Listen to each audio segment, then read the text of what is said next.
Good afternoon. I'm Acting Chief Pamela Smith of the Metropolitan Police Department of the District of Columbia.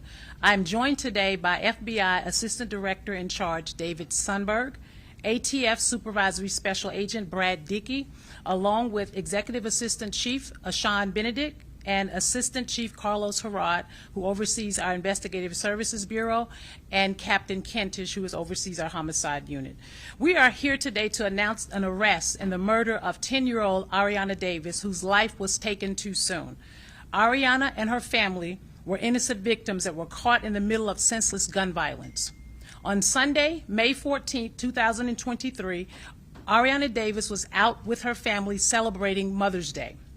She was riding in the back seat of her family's car when at approximately 9:14 p.m. her family became trapped in a barrage of gunfire in the 3700 block of Hayes Street Northeast. Arianna was struck by a stray bullet as she sat in the back seat of the vehicle. The family drove the car to a DC Fire and EMS firehouse, and Arianna was rushed to a local hospital. Despite all efforts by the hospital staff, Arianna died on Wednesday, May 17th. Our detectives immediately got to work, along with our federal partners from FBI and ATF, to gather evidence and speak with witnesses. They worked tirelessly to follow up on leads and put the pieces of this case together. We pled with the community to call in tips and provide video to help us bring closure to Arianna's family. And I'm proud to say that the community did just that. Since the shooting, members of the community have provided key information and video evidence to allow us to bring to justice this family and our community as a whole. Earlier today, 19-year-old Karan Gregory of Southeast DC was charged with first-degree murder while armed for his role in Arianna's death. This arrest is a great example of what happens when the community gets involved by sharing tips, video evidence, and other information. That, matched with the detectives' incredible investigative work on developing and following up on leads, has allowed us to stand here today to announce this arrest. We know there are other suspects that are responsible for Arianna's death. Our detectives continue to investigate leads, but we still need the community's help to share information. We ask the community to continue to assist us and provide information to 202-727-9099 or text 50411. You can remain anonymous. In partnership with our federal partners, the reward remains at $45,000 for information leading to the arrest and conviction of the persons responsible for Arianna's death. Our detectives work tirelessly on every loss of life that occurs at the hands of senseless violence here in the District of Columbia. If you choose to turn to violence, our detectives will follow up on every lead, and we will hold you accountable. Thank you.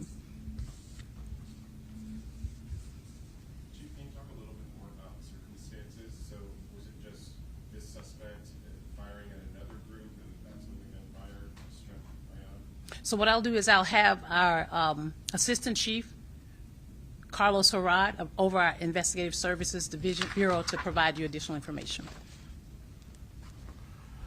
Good afternoon. Thank you. In reference to your question, what we know so far is we believe that this suspect and at least one other individual exchanged gunfire, and Arianna, riding in the vehicle, unfortunately was stuck right in the middle and was struck with a stray bullet. Have you recovered any weapons or anything connected to the shooting? This case remains under investigation. What I will say is our detectives have followed up on every lead thus far, working with our federal partners. They will continue to follow up on any additional leads we get to hold everybody that was involved in this incident accountable for their involvement in Arianna's death. Can you talk about the importance of the community's involvement in solving this? The community was instrumental. Early on, we received information, not only by word of mouth, but by video as well.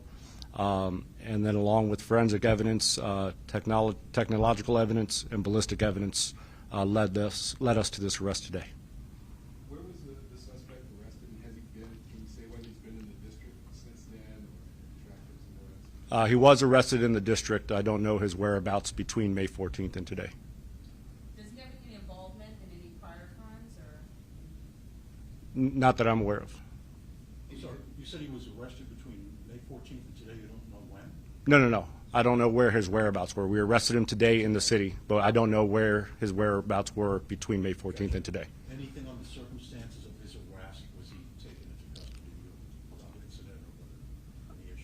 He was placed under arrest on unrelated charges, and then in discussion and consultation with the U.S. Attorney's Office, we charged him with the murder of Arianna. Do you have any details on the circumstances that led to the shooting? Not that I'm going to disclose right now. Like I said, this still is under investigation. We know more than just this one individual was involved, and we want to continue to progress this investigation to hold everybody accountable for their actions. Can you say what the unrelated charges were? Firearms offenses. How do you spell the suspect's name? K. I think this is the one that sounded like 50 some odd gunshots. I think you said at least one other person. Any more you can tell us about that, whether what kind of gun we're looking at, or just any other context that the video of that many gunshots, I think, was really shocking to a lot of people. Correct. It was shocking. It was shocking to us. It was shocking to the community.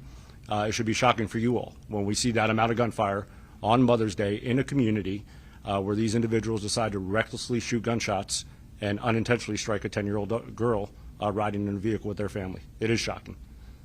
Is he, can you say whether he's affiliated with any crew or anything like that? No, I'm not going to disclose that right now. Can I ask a bit of a more global question? We hear more and more of community participation in when you're seeking suspects. You know, just anecdotally, there seems to be more of that. Is that in fact going on? Are you getting more community support, not just with this arrest, but with others? Is that a result of the uptick in violence? And there is anything you can do to encourage more of that? I'll turn it back to the Chief to answer that last question. Well, thank you for that question. And what I will say is this, is that, you know, from the moment I was nominated for this position, we have been pleading with the community for a lot of support when it comes to sharing of information, and the community has stepped up considerably. We will continue to ask for the community's support. I also believe that the community is sick and tired of these things occurring within their neighborhoods, and so they're reaching out to us. They're providing us with the information that we are requesting. It has been certainly helpful in a lot of our case closures here recently, and we will continue to depend upon their support in order to solve some of our cases. I will say again, you know, this has to stop. I've said it over and over and over again that this type of senseless violence must stop, and we greatly appreciate the community's support in helping us with some of these case closures. Thank you. Chief, any communication with Arianna's family about this arrest, and if so, anything that they might have said to you or your team? We did, obviously, we shared with the family about the arrest today, but I have not personally spoken with them. I wanted to give you the opportunity to speak to me, and then at a later time today I will be speaking with the family. Thank you. Can we do an off-topic question on the manhunt? Anything you can tell us about the latest, and why aren't we seeing the same kind of searches that we saw in Pennsylvania, where, you know, there were hundreds of officers out looking for things? Yeah, so regarding Christopher Haynes, we do get information daily that we're following up on. The manhunt, as you described it, is very active. What we can't control is what the media portrays. But I can assure you our Capital Area Regional Fugitive Task Force, along, again, with our federal partners from the U.S. Marshal Service, we are receiving information every day and following up on that information. What I do want to stress, though, is that he's not out there surviving on his own. And anybody that we identify that's assisted him in aiding and abetting us, fleeing from the area, or harboring him, any charges that we could put on them, we will, because we know he's not doing it on his own. Thank you.